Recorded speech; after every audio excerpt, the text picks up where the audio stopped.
Jacob Turner here, Tar Heel Illustrated here with 2022 UNC commit Tayon Holloway.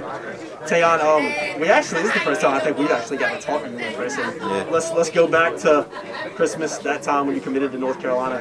Take us through that process, what that was kind of like for you, and what kind of went into that decision. Was it a hard decision for you to commit to Carolina, or just walk us through that? Was it a hard decision? Nah, I don't feel like it was a hard decision because Coach Dre, he just made me feel like home. Like he just made me feel welcome.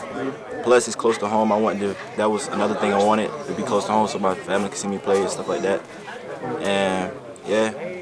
What do you talked about your relationship with Dre Bly? How long have you known Dre? Long time? I know he's a 7'5" legend. Nah, cause I'm not originally from 7'5", so like when I first got an offer, that's when I honestly first started knowing about him, to be honest. So let's talk about a little bit more about Carolina. I know you talked about your relationship with Dre and everything. What else kind of drew you to Carolina, and why did you ultimately end up committing to the Tar Heels? Like I said, it just made me feel like I was welcome home, ready, and to be honest, it was really that time. Like, there's not no really other school I really wanted to go to be honest. That's awesome, man. So let's talk about a little. I know you started the season earlier this week.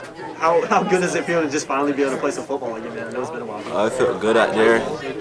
Scored first play. It was just so excited to be out there. So I know you got a little time before you obviously get to Chapel Hill, but what are kind of the things that you've talked with the coaches and whatnot about parts of your game you need to develop, maybe physical traits you need to develop? What are you kind of working on building in terms of your game before you go to Chapel Hill? Definitely getting stronger, faster, and just learning the overall game more in general. What do you What position do you think you're going to end up playing at Carolina? DB.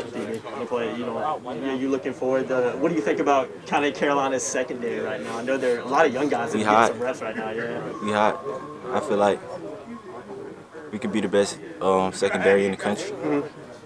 I know you obviously got to follow Carolina's season this past season a lot. What did you think about the season the Tar Heels had? Obviously, Mac Brown came in a couple years ago, had a decent first year, then they just keep getting better. Yeah. What do you think about the Tar Heels and where they're headed right now? I feel like within the next 2 years we compete for a national championship when all the players start getting enrolled and everything start happening. I feel like we're competing for a national championship within the next 2 years, definitely. Let's talk about Mac Brown for a little bit. What is your relationship like with him, and what do you like most about him kind of as a person, as a coach? Our relationship grown a lot since the first time I talked to him. I'm kind of really like a shy dude. I don't really like talking, but he really start making me speak up more and stuff like that. So sounds like that. Yeah. So yeah, it's getting better and better every time we speak. That's awesome, man. I know with COVID and everything going on, have you been on campus yet? I mean, no. You haven't been on campus yet, so you've been doing everything kind of over Zoom and everything like that. How much of a challenge was that for you? Because obviously you're here trying to make an important decision, but you can't. You're talking to everybody virtually and everything. Was that kind of a challenge when it came to your recruitment process? Kinda, because I kind of wanted to I was in my head I'm thinking I'm finna go everywhere, visit everywhere, see what I want to do, but it's reality. You kind of just gotta adjust. So the Zoom, it did the job.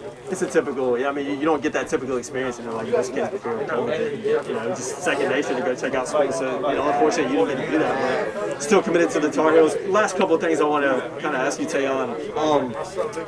What is kind of the next step for you in your development? What kind of steps I kind of asked you this earlier in the same respect, but what is kind of the main thing that you're trying to look to change and get better at about your game over here the next couple of months in particular? If they had to pick out one thing, is there one aspect of your game you're really looking to improve? I would say probably being more physical, and that just comes with just getting stronger. Yeah, being more physical, getting stronger. Last one for you, relationship with Carolina players. I know you got some 2022 class is kind of small right now, but any relationship with those guys that are in that class that have already committed, and if you've got any relationship with guys that are already on the team, or maybe the guys from the 2021 class? Tony, of course. Doc. Yeah, that's pretty much, really. What did you think about the season Tony had at Carolina? I know freshman doing his thing on it. It was lit. It was alright. I was happy for him. Does that kind of give you that belief that you can go down there and make an impact as a freshman? Definitely. Is that one of the things that attracted you to Carolina as well? Just the fact that Mac and those coaches are willing to give young guys a shot to go play early? Yeah. For sure. appreciate your time. Thanks, man.